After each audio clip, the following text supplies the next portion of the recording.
আসসালামু আলাইকুম। আপনি কি একজন ন্যাশনাল ব্যাংকের গ্রাহক? ন্যাশনাল ব্যাংকে আপনি কি টাকা রেখেছেন? ন্যাশনাল ব্যাংকে আপনার কি একটা এফডিআর রয়েছে? ন্যাশনাল ব্যাংকে আপনার কি একটা সেভিংস অ্যাকাউন্ট রয়েছে? আপনি কি ন্যাশনাল ব্যাংক থেকে টাকা পাচ্ছেন না? আমাদের মতো আপনি একজন ভুক্তভোগী?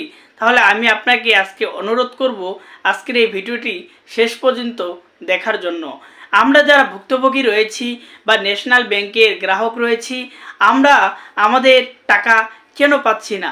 ন্যাশনাল ব্যাংকের যে সমস্ত কর্মকর্তারা রয়েছে তারা কিন্তু ঠিকই তাদের বেতন, বোনাস সম্পূর্ণ টাকা পেয়ে যাচ্ছে, কিন্তু আমরা যারা ভুক্তভোগী গ্রাহক রয়েছি বা আমরা যারা এফডিআর করেছি, সেভিংস অ্যাকাউন্ট করেছি বা ডাবল বেনিফিটে টাকা রেখেছি, আমরা কিন্তু বর্তমান সময়ে কোনো ধরনের টাকা পাচ্ছি না।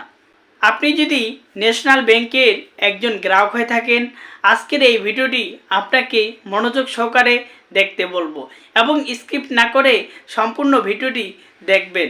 আজকের এই ভিডিওটি শুরু করার আগে আপনার কাছে ছোট্ট একটি অনুরোধ, আপনি যদি আমার চ্যানেলে নতুন হয়ে থাকুন চ্যানেলটি সাবস্ক্রাইব করে রাখুন। ফেসবুক থেকে ভিডিওটি দেখে থাকলে অবশ্যই ফেসবুক পেজটি ফলো করে রাখবেন নতুন ভিডিওগুলো পাওয়ার জন্য। তো বন্ধুরা, চলুন কথা না বাড়িয়ে আজকে আমরা সম্পূর্ণ বিষয়ে আলোচনা করি। আমরা যারা এই ন্যাশনাল ব্যাংকের গ্রাহক রয়েছি, আমরা কেন আমাদের আমানত পাচ্ছি না? কেন এই ব্যাংকের যে সমস্ত কর্মকর্তা রয়েছে তাদেরকে সঠিকভাবে বেতন, বোনাস দেওয়া হচ্ছে? তাহলে আমরা যারা ভুক্তভোগী গ্রাহক রয়েছি, তাহলে কি আমরা এই ব্যাংকগুলোতে টাকা রেখে অন্যায় করেছি?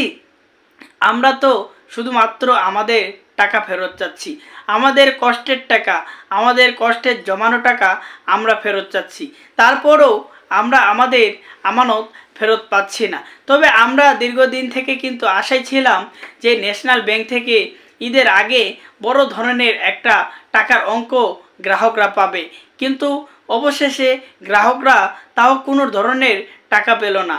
অনেক অসহায় বাবা কিন্তু ভেবেছিল যে আমার এফডিআরের টাকা ভেঙে আমার সেভিংস অ্যাকাউন্টের টাকা তুলে আমি আমার ছেলে মেয়ের জামা কাপড় কিনে দিব, কিন্তু সবার স্বপ্নই থাকতেছে। আসলে এই ন্যাশনাল ব্যাংকে আমরা যারা এফডিআর করেছি, আমরা কি আদৌ এই ন্যাশনাল ব্যাংকের টাকা ফেরত পাবো?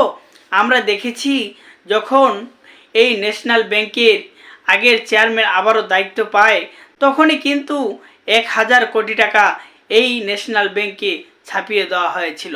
যখন এই 1 কোটি টাকা ন্যাশনাল ব্যাংকের ধীরে ধীরে শেষ হয়ে যায়, তখন কিন্তু আবারও টাকা গ্রাহকদেরকে দেওয়া বন্ধ করে দেওয়া হয়। তবে এভাবে যদি চলতে থাকে তাহলে এই ব্যাংকগুলো আর কখনো ঘুরে দাঁড়াতে পারবে না, এমনটি দাবি করেছে হাজার হাজার গ্রাহক। কারণ কোনো ব্যাংক যদি ঘুরে দাঁড়াতে চায়, তাদেরকে গ্রাহকদের আমানত গ্রাহকদেরকে ফেরত দিতে হবে এবং গ্রাহকদের এফডিআর প্রয়োজনে গ্রাহকদেরকে ভেঙে দিতে হবে এবং গ্রাহকদের অ্যাকাউন্টের লেনদেন সচল রাখতে হবে। তাহলেই আস্থা ফিরবে, বিশ্বাস ফিরবে, তাহলেই সফলতা অর্জন করতে পারে এই ব্যাংকগুলো। তবে আজকের এই ভিডিওটি আপনার কাছে কেমন লেগেছে অবশ্যই আপনার গুরুত্বপূর্ণ মতামত কমেন্ট করে জানিয়ে দিবেন। ধন্যবাদ।